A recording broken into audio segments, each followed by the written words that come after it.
this is KG Filipino Vlogs, a Filipino actor based here in Kino, Saudi Arabia, and welcome back to my channel. For today's video, we will gonna do another reaction video. Actually, this is the first time that I'll be reacting to Kyle Echari. Ang dami ko na talagang request na nakukuha before na I should react Kyle Echari, nang magka-tandem pa sila or partner pa sila ni Francine, tapos yung Kyle Drea, and whatnot. I have to be honest with you guys. Kailangan ko talaga maging prangka kasi if you're new to my channel, honest talaga ako sa reaction video ko.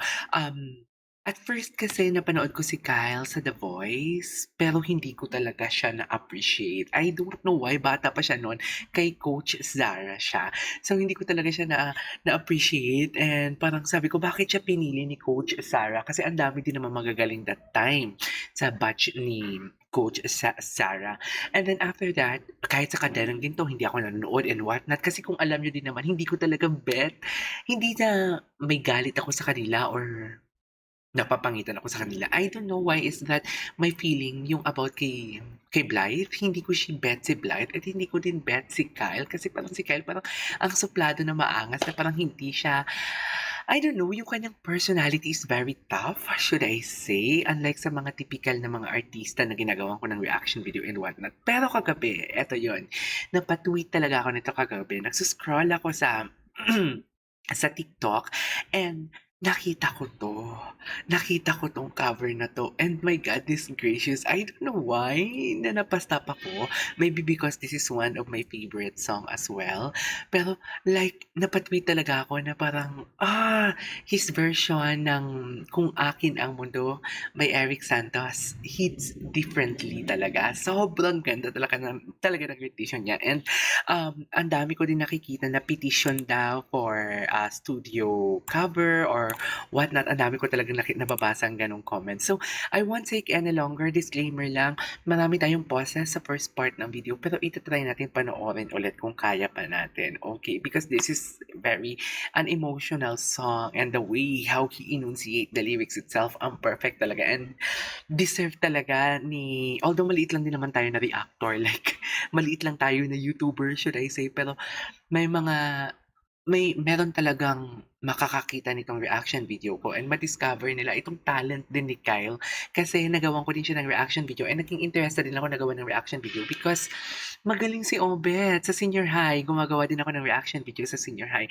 So ang dami ko ng chika. Without further ado, let's all watch this. Hi, Eric.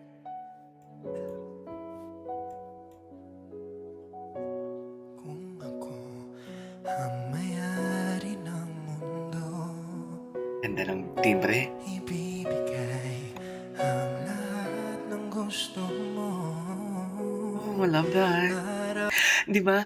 Kung napapansin ninyo, yung feelings niya, the way he hit the low notes, alam mo yung naririnig mo, yung hininga niya, na parang dinadamdam niya talaga yung kanta. May-ari ng mundo, ibibigay ang lahat ng gusto mo. Araw-araw pasisikatin ang araw, Naiyak ako. buwan-buwan pabibilugin ko ang buwan para sa'yo, Oh, nice. para sa'yo. Grabe yung feeling. Grabe yung emotion. Sorry, naiyak ako. Susungkitin mga bituin para lang makahiling na sana'y maging akin. Puso mo at damdamin. Oh, love that. Pwede lang, kung kaya lang, kung akin ang mundo. Oh my God, naiyak ako, sorry. Alam nyo ba, kung bago lang kayo sa channel ko, most of the time talaga, pag napanood ko ng isang video, hindi ko na siya ginagawa ng reaction video. Pero as what I have mentioned earlier, usually kasi talaga on the spot reaction ako. Yung tipong hindi ko, napanood ko siya ng slide pero skip ko siya kasi gusto ko may element of surprise akong may papakita dito or the genuine ng reaction video ko may papakita ko dito. Pero kasi kagabi, like mga 3 times ko to siyang pinanood talaga. Ramdam ko talaga yung emosyon and I just realized na si Kyle, yun yung sister niyang who passed away ng like this year or last year, right? Tapos yung pumasok talaga sa utak ko while kinakanta 'to ni Kyle is for her sister. Tama ba? Sorry, naiyak ako.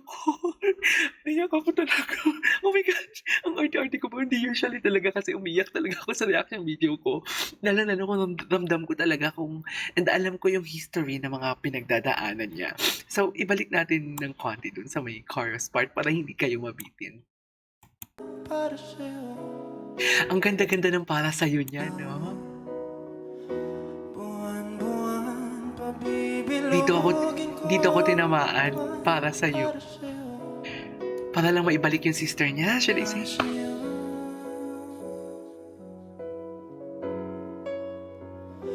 Susungkitin mga bituin para lang makahiling Oh my God. na sana'y maging aking puso mo at damdamin. Oh my Kung God. pwede lang, kung akin ang mundo, ang lahat ng ito Ramdam na ramdam mo yung emosyon niya, no? iaalay ko sa'yo. Nagka-single na ba to si, si Kyle? Ano yung mga kanta niya dito na iyak sa Eric? Kung ako Ganda din ang low notes niya. may-ari ng puso, lagi kitang papabantay kay Cupido. Oh, I love that. Iluluhang iyong mga mata, Eh? mananatiling may ngiti sa'yo labi para sa'yo, Oh my God. Sakit. para sa'yo. Eh? Susungkitin mga bituin para lang makahiling na sana'y maging aking puso mo at damdamin. Oh, I love Kung pwede that. lang, kung kaya lang, kung akin ang mundo, ang lahat ng ito Ganda nito.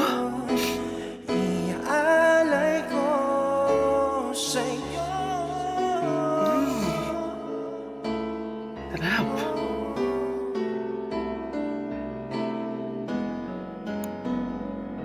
Sige nga. Susungkitin mga bituin para lang makahiling Oh, na the sana'y emotion. maging aking. Oh my God, I'm sorry. Oh my God, ang emotion niya. Parang alam mo yung nagpa-pray talaga siya na please, bigyan mo lang ako ng isang chance. Makasama ko lang yung sister ko. Yung sister niya talaga yung pumapasok sa isip ko eh. Para lang Oh, look at that. makahiling na sana'y maging aking puso mo at damdamin. Kung pwede lang, kung kaya lang, kung akin ang mundo, Oh, nice. ang lahat ng ito, ang lahat ng ito. Oh my God, the emotion. Overflowing. Gagawin para sa'yo. Wow. Parang ang tagal ko na ding singer na hindi nakaramdam ng ganitong emosyon na the way nila kantahin tong kantang to. Oh my God. Ay, tapos na. Alright, there you go guys. That is our for today's video. The Kyle et Charis, Kung Akin Ang Mundo cover or tribute to Eric Santos. What an emotional rendition sa totoo lang. So yeah, this is KJ Avenue Vlogs and see you on my next vlog. Bye!